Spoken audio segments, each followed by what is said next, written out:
కొంతకాలంగా చిరంజీవి పొలిటికల్ రీఎంట్రీపై చర్చ సాగుతోంది. ఆయన మళ్ళీ పాలిటిక్స్‌లోకి వచ్చేస్తారని, లేదా ఆయన రాజ్యసభ సభ్యత్వాన్ని తీసుకుంటారని, లేదా బీజేపీలో చేరతారని, ఇట్లా చాలామంది చాలా రకాలుగా అనుకుంటూ వస్తున్నారు. దీని గురించి పొలిటికల్ సర్కిల్స్‌లో కామెంట్స్ వినిపిస్తున్నాయి. సామాన్య జనంలో కూడా ఇట్లాంటి మాటలు వినిపిస్తున్నాయి. అయితే ఇప్పుడు చిరంజీవి వరుసగా 2 సినిమా ఈవెంట్స్‌లో పాలిటిక్స్ గురించి మాట్లాడారు. మరి ఈ కామెంట్లతో చిరంజీవి పాలిటిక్స్‌పై మరింత క్లారిటీ ఇచ్చారా? లేక కొత్త అనుమానాలను తెరలేపారా? మొదట 'Vishwaksen Laila' cinema pre release ఈవెంట్లో మెగాస్టార్ చిరంజీవి రాజకీయాల ప్రస్తావన తెచ్చారు. ఆయన జై జనసేన అనటంతో పాటు ప్రజారాజ్యం జనసేనగా రూపాంతరం చెందింది అని కూడా అన్నారు. ఆ తర్వాత Brahmanandam cinema pre release event. ఈ ఈవెంట్లో కూడా ఆయన పాలిటిక్స్ గురించి మాట్లాడారు. నిజానికి జనసేన ఈరోజు మొదలైంది కాదు. ఆయన ఏదో తమ్ముడిని ప్రోత్సహించడానికి జై జనసేన అన్నారు అనుకోవడానికి.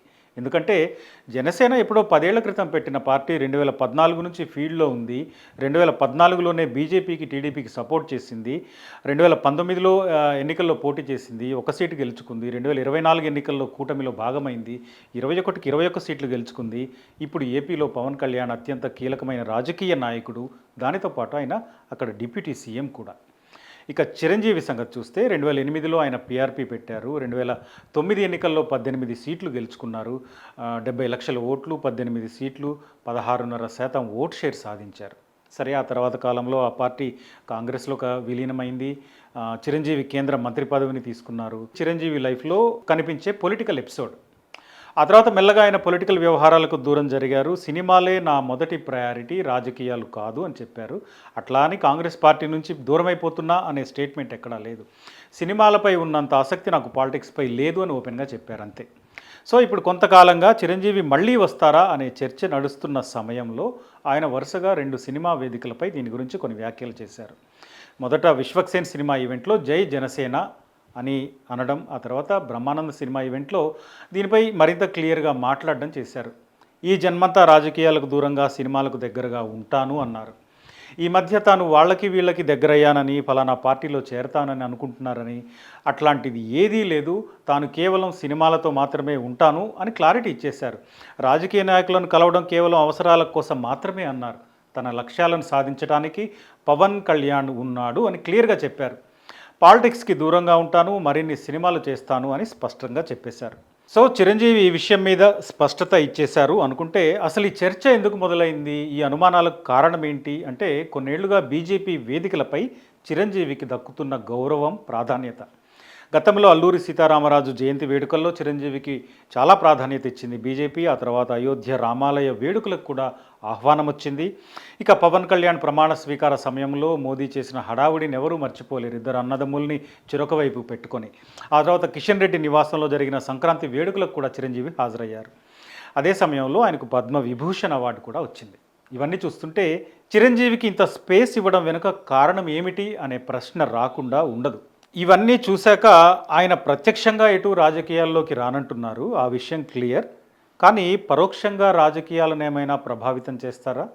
తెరపై హీరోగా, తెర వెనుక పవన్ కళ్యాణ్ని నడిపించే శక్తిగా ఉండిపోతారా అనే ప్రశ్నలు వస్తాయి.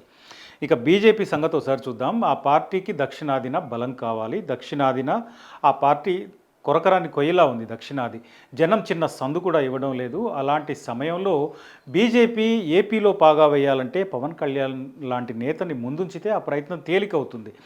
ఈ పని బీజేపీ చాలా కాలంగా చేస్తుందా అనే డిస్కషన్ ఉంది, అది వేరే విషయం. నిజానికి పవన్ కళ్యాణ్ మొదటి నుంచి బీజేపీతో సన్నిహితంగానే ఉన్నారు. గతంలో బీజేపీ రోడ్ మ్యాప్ కోసం చూస్తున్నామన్నారు. టీడీపీతో అయినా చంద్రబాబు జైల్లో ఉన్నప్పుడు దగ్గరయ్యారు, కానీ బీజేపీతో మాత్రం అంతకుముందు నుంచే ఒక టీంలా ఉన్నారు. అలాంటి పవన్ కళ్యాణ్ని ముందుంచి ఏపీలో పాలిటిక్స్ నడపటం బీజేపీకి చాలా బలాన్నిచ్చే అంశం. ఆ లెక్కను చూసినప్పుడు జనక్షేత్రంలో ప్రత్యక్షంగా పవన్ కళ్యాణ్, పరోక్షంగా తెర వెనుక చిరంజీవి, ఈ ఇద్దరూ కలిసి ఏపీలో బీజేపీ రాజకీయాలని ముందుకు తీసుకెళ్తారా అనే ప్రశ్న సహజంగానే వస్తుంది.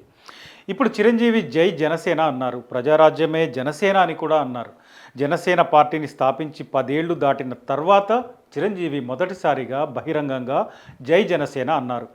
2014 ఎన్నికల తర్వాత తాను రాజకీయాలకు దూరంగా ఉన్నానంటూ చెబుతూ వచ్చిన చిరంజీవి ఇప్పుడు రాజకీయాలకు దూరం అంటూనే జై జనసేన అనడం ద్వారా తన రాజకీయ దృక్పథం ఏంటో చెప్పేశారు.